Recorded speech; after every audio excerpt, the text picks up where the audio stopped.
好，我係 Chloe 啊。大家覺唔覺呢個廳其實係成間屋最難佈置嘅地方？因為當我哋唔睇電視嘅時候咧，就會有一塊好大嘅黑鏡咁樣棟喺個廳中間，破壞咗成個 vibe之餘咧，仲會反射到個廳入邊嗰啲亂七八糟嘅嘢出嚟啦，係真係好煩。但係自從換咗一部新電視之後咧，我電視櫃呢度咧就變咗一個 gallery 角落，係順眼咗好多。因為佢唔單止可以打機睇戲，仲可以作為裝飾同埋 gallery 融入家居入邊啦。佢就係 TCL 嘅 A400M QD Mini LED TV。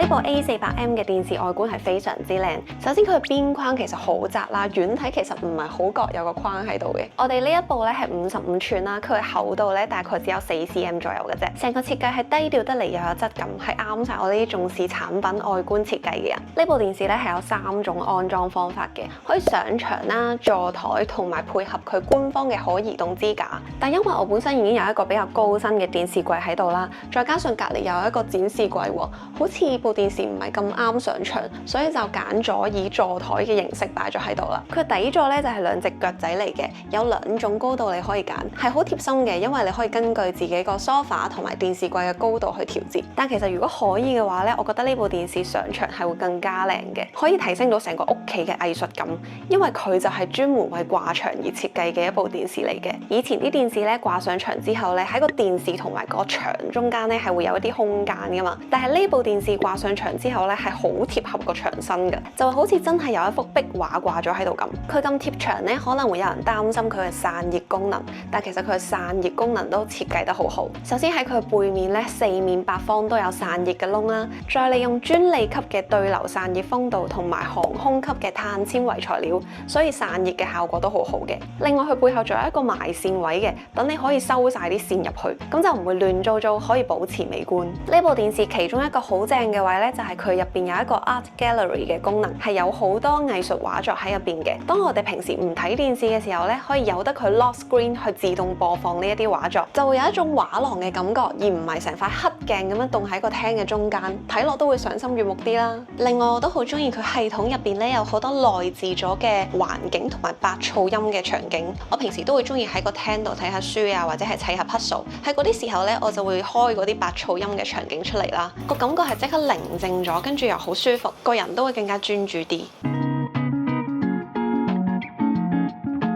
我哋呢間屋個廳咧，其實都幾光猛下嘅，因為有好大一埲窗喺度啦，再加上又有露台門，然後個露台門裝嘅咧又係嗰啲透光窗簾，所以我哋之前其實比較少日頭喺個廳度睇電視，因為我哋之前嗰部電視咧喺咁樣嘅強光環境下咧，其實唔係話睇得好清晰，佢個畫面係有啲暗嘅，再加上反光咧又會再令到個畫面變得唔清晰咗。呢部 A400M 嘅原生解像度係 4K， 佢個 mon 用緊 QD Mini LED 嘅技術，所以佢嘅亮度係非常之足夠嘅。就算日頭睇戲都好清晰，顏色都好靚嘅，唔會太受到室外強光嘅影響。所以依家我哋食早餐啊，或者食 lunch 嘅時候咧，都會坐喺餐台度開片嚟送飯。另外咧 ，Mini LED 用緊嘅背光分區技術，加上更加節能嘅 QLED， 再配合高透光濾鏡，可以展現到超過10億種色彩，而個色域嘅覆蓋咧，亦都達到93% 嘅 DCI-P free， 所以佢展現出嚟嘅顏色咧係飽和度高得嚟又唔會好假。我之前嗰部電視咧喺出啲比較光嘅畫面嘅時候咧，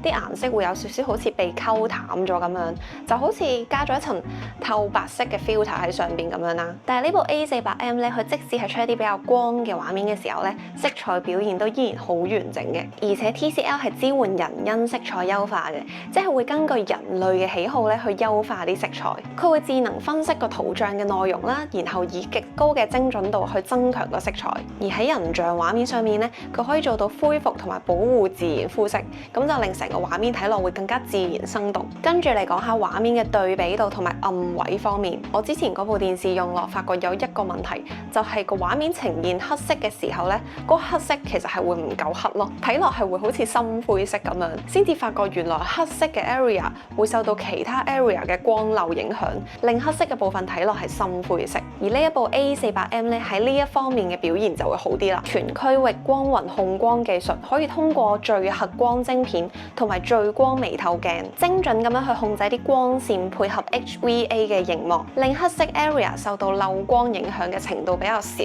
睇落會更加接近黑色嘅。然後光暈嘅問題咧，亦都有所改善。喺 AI 興起嘅呢個時代咧，其實電視咧都受到呢個趨勢影響，出咗 AI 感知畫質嘅呢個功能。簡單嚟講咧，就係 AI 可以自動識別個電視入邊播放緊嘅係咪人面啦，係咩場景或者係咩類型嘅內容，然後再針對性咁樣去調整個色彩同埋對比度。例如啦，如果佢識別到係人面，咁佢就會避免色彩過度飽和，令個人樣咧睇落比較自然啲啦。但係如果佢識別到係風景嘅話咧，佢就會去提升個顏色嘅鮮豔度。如果佢係一啲高速移動嘅畫面咧，佢就會加強運動補償，令啲動作睇落係 smooth 嘅。呢部 A400M 咧仲有 AI 環境光感應，即係點咧？就係佢會根據你室內嘅色溫同埋亮度去調節佢個 mon 嘅。喺強光嘅環境下咧，佢就會加強亮度唔反光；然後喺暗嘅環境下咧，佢又唔會太光，所以佢睇落會有少少似一張紙質畫布，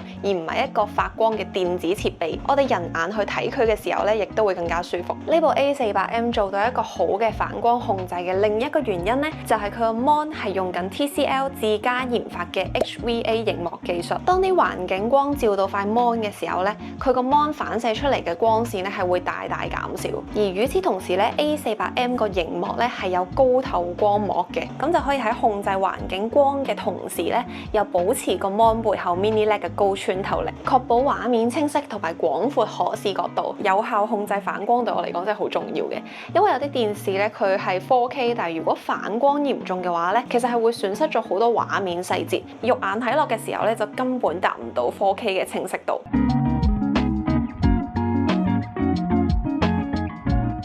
如果你同我一樣咧，係會用電視打機嘅人，咁你一定需要一部高原生刷新率嘅電視，係會爽好多。原生刷新率咧係指電視 panel 上喺物理上每秒鐘可以更換畫面嘅最高次數，單位咧就係 Hertz。聽完個定義，大家應該都即刻 get 到點解我哋喺打機或者睇一啲運動畫面嘅時候咧，會需要高原生刷新率，因為喺呢啲場景之中咧，個畫面嘅轉變其實係非常之快嘅，所以我哋就需要高原生刷新率去 support。呢部 A400M 咧，佢原生刷新率咧就係144 Hz， 所以打機嘅時候咧，畫面都幾細膩流暢嘅，減少動態出現殘影或者係模糊嘅情況。呢部電視入邊咧有一個 Game Master 嘅系統，就係專門為一啲中意打機嘅用家去設計嘅。佢幫3大遊戲 PlayStation 啊、Xbox 同埋 Switch 咧都各自設計咗最佳界面。當你連咗個遊戲主機之後咧，佢就會自動匹配㗎啦。另外仲有 ALLM Mode，就係當 AI detect 到你打緊機嘅時候咧，佢就會自動熄咗一啲不必要嘅感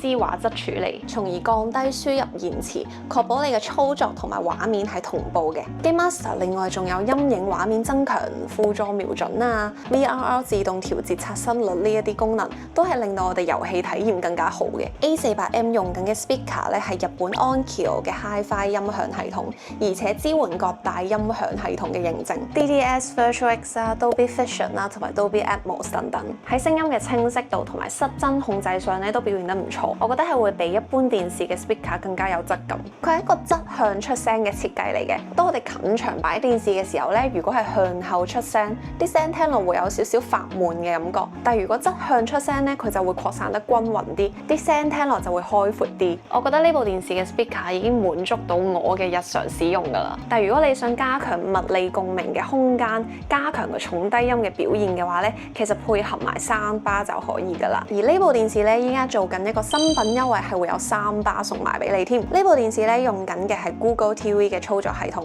所以我哋可以喺 Google Play Store 度 download 到好多第三方嘅 app， 選擇係好多嘅。佢嘅電視遙控操作咧都非常之簡單啦，會有一啲我哋成日用到嘅快捷鍵，例如係 Netflix 啊、YouTube 啊、Disney Plus 呢啲，係一撳就可以直接去到個 platform 度，好方便嘅。今次換咗呢部電視嘅感受就係非常之爽。除咗打機同埋睇戲嘅體驗都好正之外咧，佢嘅外形設計令到佢喺唔開機嘅時候咧，可以作為一件家居裝飾品咁樣擺喺度。所以我係有啲想執我電視櫃呢個 area， 令到佢可以掛上牆。有想換新機嘅朋友仔咧，可以考慮下呢一部 TCL A400M。我覺得佢各方面都幾唔錯嘅。除咗我個人嘅觀感之外咧，TCL 喺全球嘅排名都幾出眾嘅。喺2025年 TCL 嘅 Mini LED 出貨量係全球第一。聽咗咁耐，係咪好好奇佢要幾多錢呢？